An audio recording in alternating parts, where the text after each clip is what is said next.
الحمدللہ، تمام تعریفیں اللہ کے لیے ہیں، اور رسول اللہ صلی اللہ علیہ وسلم کی سیرت پر بات کرنا ایک عظیم نعمت ہے۔ خاص طور پر رسول اللہ صلی اللہ علیہ وسلم کی ولادت سے پہلے کے واقعات پر روشنی ڈالنا اہم ہے، کیونکہ ان میں سے کئی مشہور باتیں مستند اور ضعیف روایات کے درمیان الجھ جاتی ہیں۔ ہم نے حضرت ابراہیم اور اسماعیل علیہ السلام کے بارے میں بات کی، اور اکثر لوگ ان باتوں کو جانتے ہیں، چاہے وہ صحیح تفصیل نہ بھی جانتے ہوں، لیکن ان باتوں کا دوبارہ جائزہ لینا ہمیشہ فائدہ مند ہوتا ہے۔ مثال کے طور پر، کعبہ کو سب سے پہلے کس نے ڈھانپا؟ یہودی قبائل مدینہ میں کیسے آئے؟ یہ سب وہ سوالات ہیں جو اسلام کی دعوت کے دوران اکثر پوچھے جاتے ہیں۔ خیبر، بنو نذیر، بنو قریظہ جیسے واقعات پر سوالات اٹھتے ہیں، اور اگر ہمیں ان کا علم نہ ہو تو ہم غلط اندازے لگانے لگتے ہیں۔ آج ہم رسول اللہ صلی اللہ علیہ وسلم سے متعلق کچھ معجزات پر بات کریں گے۔ بعض لوگ یہ سمجھتے ہیں کہ رسول اللہ صلی اللہ علیہ وسلم کے پاس صرف قرآن مجید کا معجزہ تھا، لیکن یہ درست نہیں ہے۔ علماء اس بات پر متفق ہیں کہ قرآن سب سے بڑا معجزہ ہے، لیکن رسول اللہ صلی اللہ علیہ وسلم کو دیگر معجزات بھی عطا کیے گئے تھے، جیسے چاند کے 2 ٹکڑے ہونا، جس کا ذکر قرآن اور صحیح احادیث میں ہے۔ تاہم کچھ لوگ آج کرتے ہیں کہ قرآن کے علاوہ کوئی معجزہ نہیں تھا، لیکن یہ ان کی ناقص تحقیق کا نتیجہ ہے۔ ہم ان معجزات پر بات کریں گے جن کی صحیح سند موجود ہے۔ ضعیف روایات کو نظر انداز کرتے ہوئے ہم صرف مستند احادیث کو لیں گے تاکہ ہمارے علم کی بنیاد مضبوط ہو۔ قرآن میں ذکر کردہ معجزات کے علاوہ ہم ان معجزات کا بھی ذکر کریں گے جو رسول اللہ صلی اللہ علیہ وسلم کی ولادت سے پہلے اور ان کی حیات مبارکہ میں ہوئے۔ ان معجزات کو صحابہ اور دیگر معتبر ذرائع سے نقل کیا گیا ہے، اور ہم ان کی سند اور متن کو جانچیں گے۔ اللہ ہر نبی کو مختلف معجزات دیے تاکہ لوگوں کو یقین ہو کہ وہ سچے نبی ہیں۔ اسی طرح رسول اللہ صلی اللہ علیہ وسلم کو بھی کئی معجزات عطا کیے گئے، جن میں رسول اللہ صلی اللہ علیہ وسلم کی پیدائش سے پہلے کے واقعات، زندگی کے دوران اور آپ کے بعد کے معجزات شامل ہیں۔ ان روایات کا مطالعہ کرنا اور اپنے نوٹس تیار کرنا دعوت کے کام میں بہت مددگار ہوتا ہے۔ امام ابن کثیر اور دیگر ائمہ جیسے ابو اسحاق اور ان کے شاگرد ابن ہشام نے اس رپورٹ کو کے ذریعے ذکر کیا ہے۔ صحابہ کے ذریعے یہ بات پہنچی کہ جب وہ مسلمان ہوئے تو اپنے ساتھ بہت سا علم لائے۔ اسی طرح یمن میں ایک ڈام کے بارے میں بھی ذکر ہے جو پانی کو محفوظ کرنے کے لیے بنایا گیا تھا۔ یہ ڈام آج بھی کسی حد تک موجود ہے، اور اگر آپ یمن جائیں تو اسے دیکھ سکتے ہیں۔ علماء کا کہنا ہے کہ اس کا 1/4 حصہ اب بھی اپنی جگہ قائم ہے۔ مغربی مورخین کے مطابق یہ ڈام تقریباً 1750 قبل مسیح میں تعمیر ہوا تھا۔ یہ ڈام سیرت رسول اللہ صلی اللہ علیہ وسلم سے متعلق ایک اہم حصہ ہے۔ بعض تاریخی واقعات جیسے قوم عاد کا مادی ثبوت موجود نہیں، لیکن قرآن اور احادیث میں ان کا ذکر ہے۔ تاہم ثمود کی عمارتیں آج بھی موجود ہیں، اور یہ دیکھنا کافی دلچسپ ہے۔ مسلمان عام طور پر تاریخی مقامات پر سیاحت کے لیے نہیں جاتے، جیسے ایفل ٹاور جیسی جگہوں کو دیکھنا جو صرف دھات کا ایک ٹاور ہے، لیکن مدینہ بدر اور احد جیسے مقامات پر جانا اور ان کے سیاق و سباق کو سمجھنا زیادہ اہم اور فائدہ مند ہے۔ مثلاً جب آپ احد پہاڑ کو دیکھتے ہیں تو آپ کو اندازہ ہوتا ہے کہ رسول اللہ صلی اللہ علیہ وسلم نے اس کے بارے میں کیا فرمایا۔ یہ ڈام حمیری بادشاہوں کے دور میں بنایا گیا تھا۔ اسلامی مورخین کے مطابق یہ تقریباً 1500 سال قبل جیسس علیہ السلام کے وقت سے پہلے تعمیر کیا گیا تھا۔ جیسس ابن مریم اور رسول اللہ صلی اللہ علیہ وسلم کے درمیان تقریباً 600 سال کا فاصلہ ہے، جو احادیث میں بھی مذکور ہے۔ ڈام کی تعمیر کا صحیح وقت تعین کرنے کے لیے ہمارے پاس کوئی مستند روایت نہیں ہے، لیکن مورخین کا کہنا ہے کہ یہ تقریباً 1750 قبل مسیح میں بنایا گیا تھا۔ کچھ کا کہنا ہے کہ اسے بعد میں دوبارہ بنایا گیا اور کئی بار مرمت کی گئی۔ قرآن مجید میں سورہ سبا میں اس ڈام کا ذکر موجود ہے۔ بعض علماء نے کہا ہے کہ یہ یمن کے ڈام کا حوالہ دیتا ہے۔ صباح بن یشجب جو قحطان کے خاندان سے تھے نے اس کی تعمیر شروع کی۔ اسلامی اور غیر مسلم دونوں مورخین نے اس ڈام کو قدیم دنیا کے انجینئرنگ کے عجائبات میں شمار کیا ہے۔ مسلمان مورخین نے اسے سد الارما اور سد المعرب کے نام دیے ہیں۔ یہ ڈام بارش کے پانی کو جمع کرنے کے لیے بنایا گیا تھا، جس نے یمن کی زمین کی وہ بے حد فائدہ پہنچایا۔ آج بھی غیر مسلم مورخین اس پر حیران ہیں کہ اس زمانے میں بغیر کسی جدید ٹیکنالوجی کے لوگ ایسا شاندار ڈام کیسے بنا سکے۔ عمرو بن عامر ایک بادشاہ تھا جسے بعض لوگ امیر بھی کہتے تھے، لیکن اس کا اصل نام عمرو بن عامر تھا۔ ایک دن اس نے خواب دیکھا جس میں وہ دیکھتا ہے کہ ایک ڈام کی بنیاد کو چوہے کھا رہے ہیں۔ اس نے یہ خواب اہل علم سے بیان کیا اور ان سے اس کی تعبیر پوچھی۔ پرانے زمانے میں خواب اور ان کی تعبیر کو بڑی اہمیت دی جاتی تھی، جیسا کہ حضرت یوسف علیہ السلام کے قصے سے معلوم ہوتا ہے۔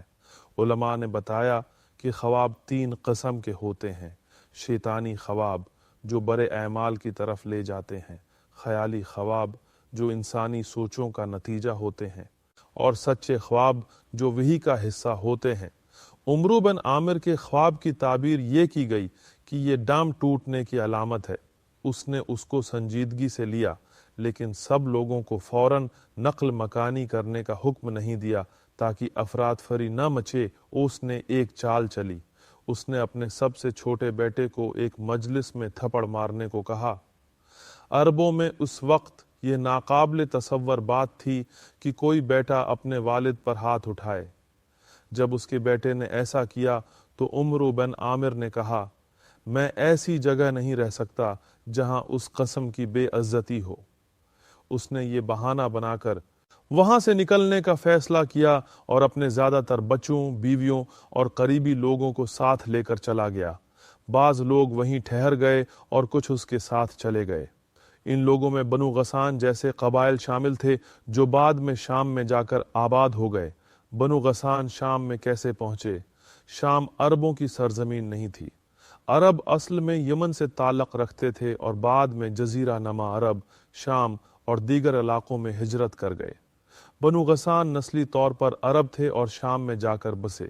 اسی طرح بنو لخم اور بنو مناظر جیسے قبائل عراق کے علاقوں میں جا بس سے، حالانکہ اس وقت عراق پر سلطنت فارس کی حکومت تھی۔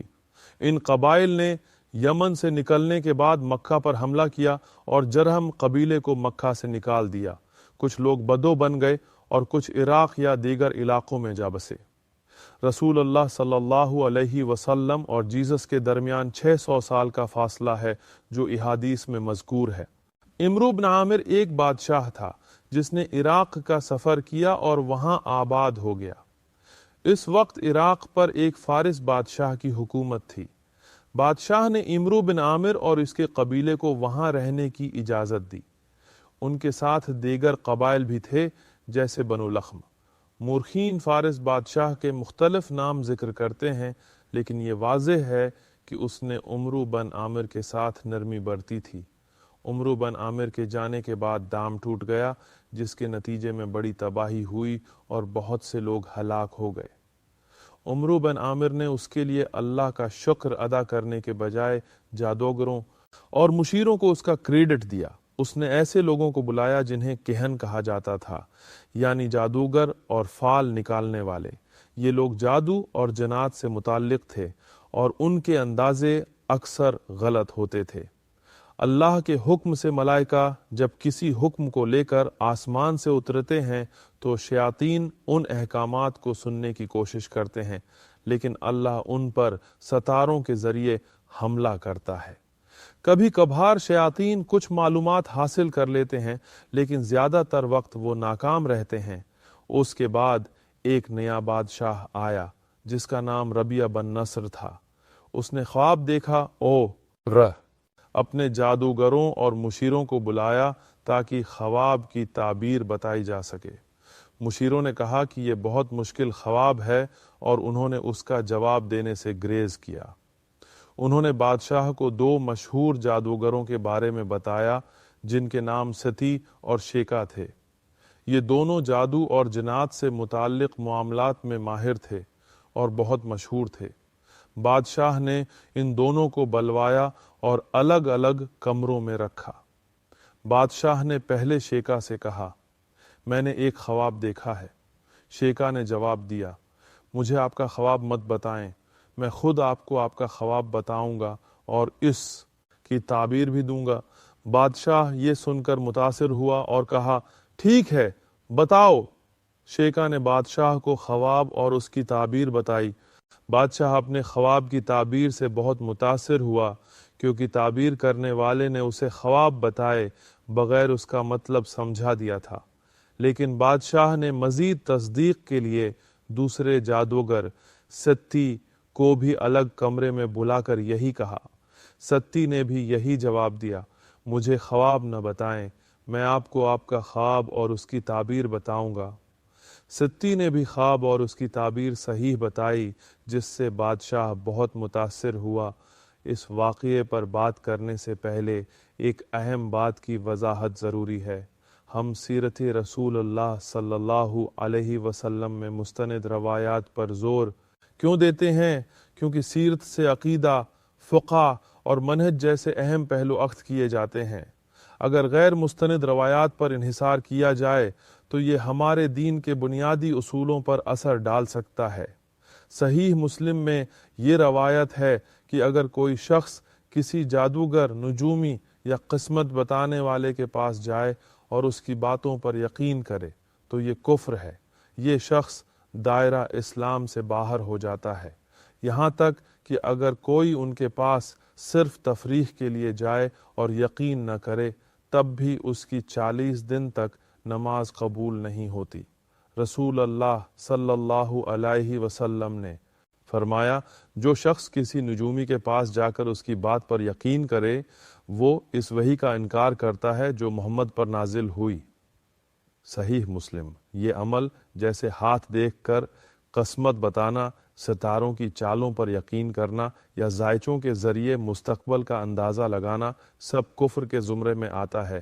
آج کئی مسلم ممالک میں یہ عمل عام ہے، جہاں لوگ نجومیوں سے مشورہ لیتے ہیں، ذائچے پڑھتے ہیں اور ان پر عمل کرتے ہیں۔ یہ سب اسلام کے اصولوں کے خلاف ہے۔ رسول اللہ صلی اللہ علیہ وسلم نے ہمیں سختی سے منع کیا ہے کہ ہم کسی جادوگر، نجومی یا قسمت بتانے والے کے پاس جائیں، چاہے تفریح کے لیے ہی کیوں نہ ہو۔ ان اعمال کے نتائج سنگین ہیں اور یہ ہمارے ایمان کو متاثر کرتے ہیں۔ ایک خواب میں دیکھا گیا کہ حبشہ کے سیاہ فام لوگ یمن پر حملہ کر رہے ہیں۔ مختلف روایات کے مطابق وہ یمن کی سرزمین پر قبضہ کرنے کی منصوبہ بندی کر رہے تھے۔ اس کا مطلب یہ تھا کہ حبشہ سے ایک بادشاہ اٹھے گا جو یمن کو فتح کرے گا۔ یہ واقعہ رسول اللہ صلی اللہ علیہ وسلم کی ولادت سے 1000 سال پہلے کا تھا۔ بادشاہ ربیعہ بن نصر اس خواب کی وجہ سے پریشان ہوا اور اس نے جادوگروں سے تعبیر معلوم کی۔ جادوگروں نے پیشگوئی کی کہ حبشہ کے لوگ 70 سال حکومت کریں گے اور اس کے بعد انہیں نکال دیا جائے گا۔ اس کے بعد ایک نبی آئیں گے جو خاتم النبیین ہوں گے اور ان کی بادشاہی قیامت تک قائم رہے گی۔ یہ بادشاہ مسلمان نہیں تھا، لیکن وہ اس پیشگوئی سے خوفزدہ ہوا اور سوچنے لگا کہ وقت کا خاتمہ بھی ممکن ہے۔ اس نے اس خبر کو سنجیدگی سے لیا اور اپنی زمین چھوڑ دی۔ ربیعہ بن نصر اپنے قریبی لوگوں کے ساتھ عراق کی طرف روانہ ہوا، جہاں اس وقت فارس کے بادشاہ کی حکومت تھی۔ اور اس کے جانے کے بعد یمن کے لوگوں کو ایک اور بادشاہ ملا جسے تبا کہا جاتا تھا۔ تبا یمن کے بادشاہوں کے لیے ایک لقب تھا، جیسے قیصر رومی بادشاہوں کے لیے اور کسری فارسی بادشاہوں کے لیے استعمال ہوتا تھا۔ اس کا اصل نام اسد الحمیری تھا اور اس کی کنیت ابو کرب تھی۔ تبا کو سفر اور تجارت کا بہت شوق تھا۔ وہ اپنے ساتھ ایک بڑا لشکر لے کر سفر کرتا تھا جس میں تجارتی وفد اور ہتھیار شامل ہوتے تھے۔ اس وقت یمن ایک بہت مضبوط سلطنت تھی اور پورے جزیرہ نما عرب کی سب سے بڑی طاقت سمجھی جاتی تھی۔ پرانے زمانے کے بادشاہوں کے بارے میں ایک دلچسپ بات یہ ہے کہ وہ بغیر کسی خوف کے سفر کرتے تھے۔ وہ دوسرے قبیلوں کی زمینوں پر جا کر اپنی مرضی سے جو چاہے لے لیتے تھے۔ ان کے پاس اتنی طاقت تھی کہ وہ اجازت لیے بغیر سفر کرتے تھے اور ان کے ساتھ ایک پورا لشکر ہوتا تھا۔ لیکن آج کے بادشاہ یا صدور خوفزدہ ہو کر سیکیورٹی میں رہتے ہیں، ان کے پاس باڈی ڈبلز اور حفاظتی عملہ ہوتا ہے۔ وہ سفر کرنے سے پہلے بہت ساری منظوریوں سے گزرتے ہیں۔ مدینہ، جو اس وقت یثرب کہلاتا تھا، ایک ایسا مقام تھا جہاں طبہ نامی بادشاہ تجارت کے لیے آیا تھا۔ یثرب کا ذکر قرآن میں سورہ احزاب میں موجود ہے، لیکن رسول اللہ صلی اللہ علیہ وسلم نے یثرب کا نام بدل کر مدینہ رکھ دیا۔ مدینہ کو بعد میں طیبہ اور طابہ بھی کہا جانے لگا۔ رسول اللہ صلی اللہ علیہ وسلم نے مدینہ کو یثرب کہنے سے منع فرمایا۔ ابن حجر رحمہ اللہ نے فتح الباری میں ذکر کیا ہے کہ یہ منافقین تھے جو مدینہ کو یثرب کہتے تھے۔ احادیث کے مطابق جو شخص مدینہ کو یثرب کہے اسے استغفار کرنا چاہیے۔ مدینہ کے تاریخی نام کو یثرب کہنا اس وقت کے لیے درست ہے جب رسول اللہ صلی اللہ علیہ وسلم نے اس کا نام نہیں بدلا تھا، لیکن جب مدینہ کو طیبہ، طابہ یا مدینہ کہا جانے لگا تو اسے یثرب کہنا درست نہیں رہا۔ یہ بھی دیکھا گیا ہے کہ آج کل کئی صوفی اپنے گانوں میں مدینہ کو یثرب کہتے ہیں، جو کہ خلاف سنت ہے۔ رسول اللہ صلی اللہ علیہ وسلم کے فرمان کے مطابق ہمیں مدینہ کو طیبہ یا مدینہ کہنا چاہیے۔ یہ پاکیزگی اور خوبصورتی کی علامت ہے جو اللہ کے حکم سے ہے۔ طبع نامی بادشاہ کو یثرب کا شہر بہت پسند آیا اور اس نے اپنے ایک بیٹے کو وہاں چھوڑ دیا۔ اس سے کہا کہ تعلقات بناؤ، لوگوں کے ساتھ تجارت کرو اور رہائش اختیار کرو۔ بادشاہ نے وعدہ کیا کہ وہ شام کے سفر سے واپسی پر اسے لے جائے گا۔ تاہم بادشاہ کا بیٹا یثرب کے لوگوں کے ساتھ سختی سے پیش آیا۔ وہ یہ بھول گیا کہ وہ اللہ کا بندہ ہے اور اپنی بادشاہت کی طاقت کے نشے میں چور ہو گیا۔ یثرب کے لوگ، خاص طور پر الاوس اور الخزرج، معزز اور مہمان نواز عرب قبائل تھے، لیکن وہ اپنی جنگی عادتوں کے لیے مشہور تھے۔ وہ اکثر ایک دوسرے سے لڑتے اور اگر باہر کا کوئی دشمن آ جاتا تو متحد ہو کر اس کے خلاف لڑتے۔ یہ قبائل یمن سے ہجرت کر کے یثرب میں آباد ہوئے تھے اور کھیتی باڑی کرتے تھے۔ بادشاہ کے بیٹے نے جب یثرب کے لوگوں کو ستانا شروع کیا تو انہوں نے اسے قتل کر دیا۔ جب یہ خبر بادشاہ کو ملی تو وہ بہت غضبناک ہوا اور یثرب پر حملہ کرنے کا فیصلہ کیا۔ اس نے اپنے سپاہیوں کو پہلے بھیجا، لیکن یثرب کے لوگوں نے ان سپاہیوں کو مار ڈالا۔ یہ دیکھ کر بادشاہ نے اپنی فوج کے ساتھ یثرب پر حملہ کیا، لیکن یہاں اسے سخت مزاحمت کا سامنا کرنا پڑا۔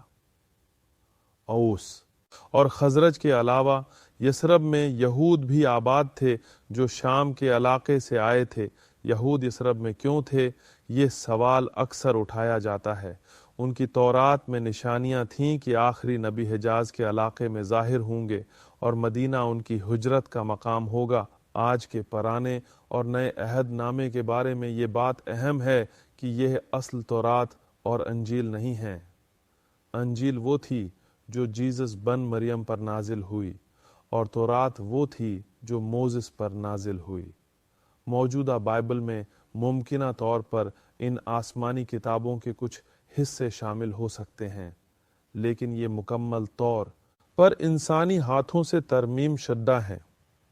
قرآن ہمیں اصل وحی کی حقیقت اور اس کے پیغام کی صداقت کا یقین دلاتا ہے۔ یہود نے زبانی طور پر اپنی مقدس کتابوں کے کچھ حصے محفوظ کیے، لیکن وہ بھی اصل تورات نہیں ہیں۔ موجودہ یہودی مورخین بھی تسلیم کرتے ہیں کہ تورات گم ہو چکی ہے۔ طبع کو یثرب کا شہر بہت پسند آیا اور اس نے اپنے بیٹے کو وہاں چھوڑ دیا۔ اس سے کہا کہ تعلقات قائم کرو، لوگوں کے ساتھ تجارت کرو اور یہاں رہو۔ تبا نے کہا کہ وہ شام جا رہا ہے اور واپسی پر اپنے بیٹے کو لے جائے گا، لیکن تبا کا بیٹا یثرب کے لوگوں کے ساتھ برا سلوک کرنے لگا۔ وہ خود کو بادشاہ کا بیٹا سمجھ کر ان پر اپنی طاقت استعمال کرنے لگا۔ یثرب کے لوگ خاص طور پر الاوس اور الخزرج معزز اور مہمان نواز عرب قبائل تھے، لیکن اگر ان پر زیادتی ہوتی تو وہ مزاحمت کرنے سے نہ گھبراتے۔ جب تبا کے بیٹے نے ان کے ساتھ بدسلوکی کی تو یثرب کے لوگوں نے اسے قتل کر دیا۔ یہ خبر تبا تک پہنچی تو وہ غصے میں آ گیا اور یثرب پر حملہ کرنے کا فیصلہ کیا۔ اس نے اپنے سپاہیوں کو پہلے یثرب بھیجا، لیکن یثرب کے لوگوں نے ان سپاہیوں کو مار ڈالا۔ تبا نے اپنے لشکر کے ساتھ یثرب کا محاصرہ کر لیا۔ یثرب میں اوس اور خزرج کے علاوہ یہود کے قبائل بھی رہتے تھے، جن میں بنو قریظہ، بنو نذیر اور بنو قینقاع شامل تھے۔ یہ قبائل شام سے آئے تھے اور اپنی تورات میں موجود نشانیوں کی وجہ سے یثرب میں آباد ہوئے تھے۔ ان نشانیوں کے مطابق آخری نبی حجاز کے علاقے میں ظاہر ہوں گے اور مدینہ ان کی ہجرت کا مقام ہوگا۔ یہود کے علماء میں سے 2 اہل توحید علماء تبا سے ملنے آئے۔ انہوں نے اسے بتایا کہ یثرب پر حملہ کرنا غلط ہے، کیونکہ یہ وہ جگہ ہے جہاں آخری نبی آئیں گے۔ انہوں نے کہا کہ یہ مقدس جگہ ہے اور یہاں جنگ نہیں ہونی چاہیے۔ تبا ان کی باتوں سے متاثر ہوا اور یثرب کا محاصرہ ختم کر دیا۔ اس نے ان علماء سے رسول اللہ صلی اللہ علیہ وسلم کے بارے میں مزید معلومات حاصل کیں۔ ان علماء نے اسے بتایا کہ آخری نبی کا نام محمد یا احمد ہوگا، جیسا کہ روایات میں ذکر ہے۔ ابن کثیر کے مطابق تبا اسعد ابو کرب نے رسول اللہ صلی اللہ علیہ وسلم پر ایمان لایا تھا، حالانکہ آپ صلی اللہ علیہ وسلم ابھی پیدا نہیں ہوئے تھے۔ روایات کے مطابق تبا نے کہا، میں گواہی دیتا ہوں کہ احمد اللہ کے رسول ہیں۔ اس نے مزید کہا، اگر میری عمر ان کے زمانے تک بڑھ گئی تو میں ان کی مدد کروں گا، ان کے دشمنوں کے خلاف جہاد کروں گا اور ان کے لیے تلوار اٹھاؤں گا۔ تبا نے کہا، میں رسول اللہ صلی اللہ علیہ وسلم کے ہر مشکل اور غم کو دور کرنے کے لیے تیار ہوں۔ اگر وہ میری زندگی میں آئیں تو میں ان کا حامی ہوں گا اور ان کی حفاظت کروں گا۔ حالانکہ وہ رسول اللہ صلی اللہ علیہ وسلم کے زمانے میں موجود نہیں تھا، لیکن اس نے آپ صلی اللہ علیہ وسلم کے پیغام پر ایمان لایا اور اللہ کی وحدانیت کو تسلیم کیا۔ تبا نے 2 علماء کو اپنے مشیر بنایا اور کہا، میں اسلام قبول کر چکا ہوں، اب مجھے شریعت کے مطابق حکومت کرنا سکھائیں۔ مدینہ سے یمن واپسی کے سفر میں قبیلہ حدیل کے لوگوں نے تبا کے خلاف سازش کی۔ انہوں نے اسے دھوکہ دینے کے لیے کہا کہ مکہ میں ایک جگہ ہے جہاں سونا اور چاندی موجود ہیں اور وہ انہیں حاصل کر سکتا ہے۔ تبا مکہ کی طرف روانہ ہوا، لیکن اس کے ساتھ موجود علماء نے اسے روکا اور کہا، یہ بیت اللہ ہے، اللہ کا مقدس گھر، اس پر حملہ کرنا اللہ کے غضب کو دعوت دینا ہے۔ علماء نے تبا کو اس گھر کی تعظیم کی اہمیت سمجھائی اور کہا کہ بیت اللہ کا دفاع اللہ خود کرتا ہے۔ تبا نے علماء کی بات مانی اور مکہ پہنچ کر صدقہ کیا، اونٹ اور بکریاں ذبح کیں اور لوگوں کو کھانا کھلایا۔ اس نے طواف بھی کیا، لیکن دیکھا کہ علماء ایسا نہیں کر رہے۔ اس نے ان سے پوچھا، آپ ایسا کیوں نہیں کر رہے؟ علماء نے جواب دیا، یہاں شرک کا غلبہ ہے اور لوگ بتوں کی پوجا کر رہے ہیں۔ ہم توحید کے ماننے والے ہیں، اور اگر ہم طواف کریں تو لوگ یہ سمجھیں گے کہ شرک جائز ہے۔ ہم تب تک انتظار کریں گے جب تک آخری نبی نہیں آ جاتے اور اس گھر کو شرک سے پاک نہیں کرتے۔ علماء نے تبا کو جواب دیا، ہم طواف نہیں کرتے کیونکہ اس وقت لوگ یہاں شرک اور بت لے آئے ہیں۔ ہم توحید کے ماننے والے علماء ہیں، اور اگر ہم ایسا کریں اور لوگ ہمیں دیکھیں تو وہ یہ سمجھ سکتے ہیں کہ یہ قابل قبول ہے۔ ہم نے آپ کو طواف کرنے کی اجازت دی ہے کیونکہ آپ فی الحال ان چیزوں سے واقف نہیں ہیں، لیکن ہمارے لیے ہم جانتے ہیں اس لیے ہم اس وقت تک انتظار کر رہے ہیں جب تک کہ آخری نبی نہ آ جائے اور وہ اس گھر کو شرک سے پاک نہ کر دے، اور جب ایسا ہوگا تو ہم طواف کریں گے۔ بعد میں تبا نے ایک خواب دیکھا۔ علماء کے مطابق یہ خواب اللہ کی طرف سے تھا، اور اس میں تبا کو بیت اللہ کو غلاف سے ڈھانپنے کا حکم دیا گیا تھا۔ علماء نے اس خواب کی تصدیق کی اور کہا کہ یہ اللہ کی طرف سے ہے۔ تبا نے بیت اللہ کو غلاف سے ڈھانپ دیا اور وہ پہلا شخص بن گیا جس نے کعبہ پر غلاف چڑھایا۔ یہ ایک عمل تھا جو بعد میں سنت کے طور پر جاری رہا، اور آج تک یہ عمل جاری ہے۔ ابن کثیر اور دیگر علماء نے اس بات کی تصدیق کی ہے کہ تبا وہ پہلا شخص تھا جس نے یہ کیا۔ رسول اللہ صلی اللہ علیہ وسلم نے ایک روایت میں فرمایا، اسد الحمری تبا بہا لعنت نہ کریں، کیونکہ وہ پہلا شخص تھا جس نے کعبہ کو غلاف سے ڈھانپا۔ مزید یہ کہ بعض روایات میں یہ بھی ذکر کیا گیا ہے کہ تبا ایک نیک اور متقی بادشاہ تھا۔ عائشہ رضی اللہ عنہا سے بھی روایت ہے کہ تبا ایک صالح بادشاہ تھا اور اس نے اسلام قبول کیا تھا۔ تبا یمن واپس روانہ ہوا اور راستے میں حدیل قبیلے کے پاس رکھا۔ ان کے دھوکے اور مکر کا بدلہ لینے کے لیے اس نے ان سے سختی سے نمٹا اور انہیں شکست دی۔ یمن واپس پہنچ کر اس نے اپنی حکومت کو اس وقت کی شریعت کے مطابق چلایا۔ اس قصے کا بقیہ حصہ انشاء اللہ آئندہ بیان کیا جائے گا۔